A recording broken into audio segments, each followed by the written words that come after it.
Always welcome साथियों, digital class हमेशा आपके साथ विद्वान। अपनी प्रोडक्शन इंजीनियरिंग की सीरीज चल रही है। जो भी कंटेंट अब तक आपने पढ़ा है और आगे इस वीडियो में पढ़ने वाले हैं, सारा कंटेंट आपको पीडीएफ फॉर्मेट में अवेलेबल रहेगा। जिस तरह से मैकेनिकल इंजीनियरिंग, जनरल नॉलेज की अन्य सीरीज कंप्लीट अवेलेबल हैं।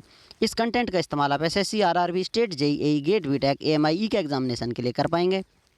इससे पिछली वीडियो में साथियों हमने रंग रूप देखे थे स्टेनलेस स्टील के अलग अलग फॉर्मेट में। फेराइटिक, ऑस्टेनाइटिक, मर्टेनसाइटिक स्टेनलेस स्टील किस प्रकार से होता है, क्या क्या चेंजेस होते हैं, कौन सा फेज मेजर देखने को मिलता है, माइक्रो स्ट्रक्चर रूम टेम्परेचर पर हम देख रहे हैं या जिस टेम्परेचर पर चेक कर रहे हैं वहाँ पर किस प्रकार से चीज़ें दिखाई देती हैं हमें, ये सब हम जान रहे थे। तो ऑस्टेनाइटिक के बारे में जान लिया था, मर्टेनसाइटिक स्टेनलेस स्टील के बारे में जान लिया था। जनरल प्रॉपर्टीज़, क्या क्या रंग रूप होते हैं, कौन सी क्वालिटी होती है जिसकी तीव्रता होती है, कौन सी कम हो जाती है, क्या चेंजेस देखने को मिलते हैं, ये सारी जानकारी हमने पिछली वीडियो में देख ली थी, उसके बारे में जान लिया था साथियों।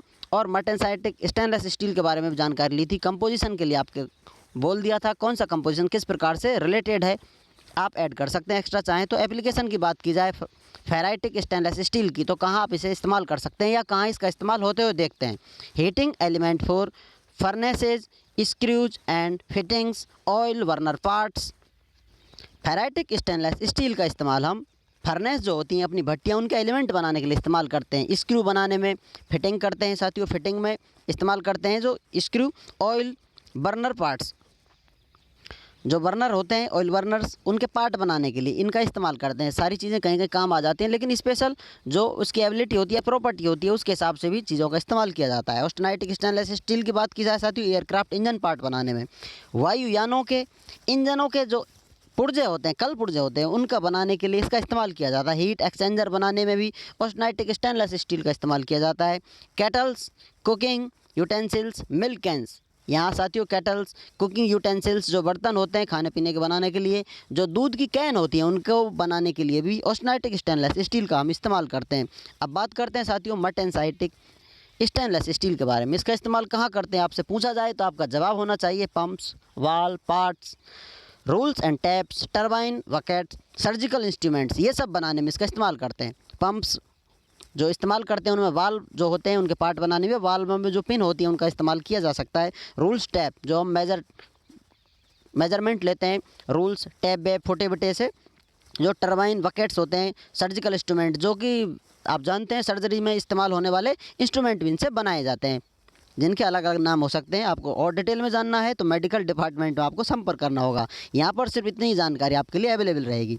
कंपोजिशन की बात की जाए, properties and applications of various type of cast iron. Cast iron की बात की जाए साथियों, आयरन के साथ कार्बन मिला दिया जाता है, नाम चेंज हो जाता है, स्टील बन जाता है। लेकिन आप अधिक कार्बन मिलाते जाते हैं तो फिर कार्बन उसको वापस कास्ट आयरन में बदल लेता है, या फिर उस फॉर्मेट को कास्ट आयरन कहते हैं। जैसा कि हम जानते हैं कास्ट आयरन में 2.1% से 6.67% कार्बन होता है। वीडियो बनाते टाइम हमारे साथ हमारे दोस्त अजीज़ भाई साहब भूपेंद्र यादव जी अवेलेबल हैं यहाँ पर, तो वो पूछ रहे हैं उनके लिए हम है ना तुम्हारे साथ वाला डायलॉग हमने चिपका दिया। चलो वापस टॉपिक पर आ जाते हैं। तो कास्ट आयरन के लिए साथियों हम 2.1 कार्बन से 6.67% कार्बन मिलाते हैं। ग्रे कास्ट आयरन की बात की जाए साथियों, ग्रे कास्ट आयरन में कार्बन की तीव्रता या अधिकता मात्रता कितनी मात्रा होती है, तो कंपोजिशन होता है साथियों कार्बन इसमें 2.5 टू 3.8% तक कार्बन अवेलेबल रहता है। क्योंकि कास्ट आयरन की बात की जा रही है, आपको अधिक रखना होगा या अधिक ही रहता है। 2.1% कार्बन से आप ले जा सकते हैं 6.67 तक, जहाँ की सीमेंटाइट पर हम पहुँच जाते हैं। तो ये इस प्रकार का इसका कंपोजिशन होगा। कैरेक्टरिस्टिक की बात की जाए साथियों, सभी चीज़ों को बारी बारी से जानेंगे। तो कैरेक्टरिस्टिक पर हम आते हैं। Has presence of graphite flakes in ferrite pearlite matrix. गुण या विशेषताओं में बात कर रहे हैं साथियों। यहाँ पर ग्रेफाइट फ्लैक्स अवेलेबल रहता है फेराइट या पियरलाइट मैट्रिक्स में। मैट्रिक्स जो एक तरह से कहा जा सकता है कुछ दलदली सा इलाका होता है, उसमें ये अवेलेबल होते हैं। Fracture surface appears as grey in colour. यदि आप चीज़ों को तोड़ते हैं, तोड़कर देखते हैं, जानना चाहते हैं कि इसका रंग रूप कैसा होगा, तोड़िए और तोड़ कर देखिए तो फ्रैक्चर जो आपको दिखाई देगा वो ग्रे होगा इन कलर में। Shows lowest melting point of ferrous alloy. Ferrous alloy की बात की जाए साथियों, इसमें लोवेस्ट मेल्टिंग पॉइंट दिखाने वाला है। ये कहा जा सकता है कम से कम टेम्परेचर आप इसके लिए अवेलेबल करेंगे तो ये मेल्ट होना स्टार्ट हो जाएगा। हाई फ्लूडिटी आपको देखने को मिलेगी। गुड डैम्पिंग कैपेसिटी होती है इसकी, ये डैम्प इम्पैक्ट सहन कर सकता है।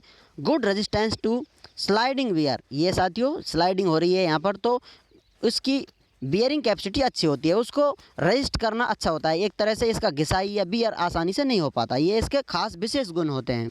ये अब आपने जान ली थी करेक्टरिस्टिक। बात कर रहे थे हम ग्रे कास्ट आयरन की, तो यहाँ पर करेक्टरिस्टिक जान ली हैं। एप्लीकेशन कहाँ कहाँ इनका इस्तेमाल किया जाता है साथियों, दूसरा कार्बन फॉर्मेट आपको देखने को मिलेंगे जिसमें मेलेबल कास्ट आयरन भी होगा। उम्मीद करते हैं विद्वानों वीडियो में दी गई अब तक की जानकारी आपको अच्छे से समझ में आई होगी। अभी भी आपका कोई कन्फ्यूजन है तो कमेंट बॉक्स आपका इंतजार कर रहा है, अपने डाउट कमेंट बॉक्स में छोड़ जाएँ, हम उनका ट्रीटमेंट कर आप एड्रेस भी डाल दीजिए, आपके घर पहुँचा देंगे बाय कोरियर। वीडियो को अंत तक देखने के लिए, चैनल को सपोर्ट करने के लिए आपका दिल की गहराइयों से बहुत बहुत धन्यवाद। मिलते हैं नेक्स्ट वीडियो में, तब तक पढ़ते रहिए, व्यस्त रहिए, मस्त रहिए। जय हिंद, वंदे मातरम।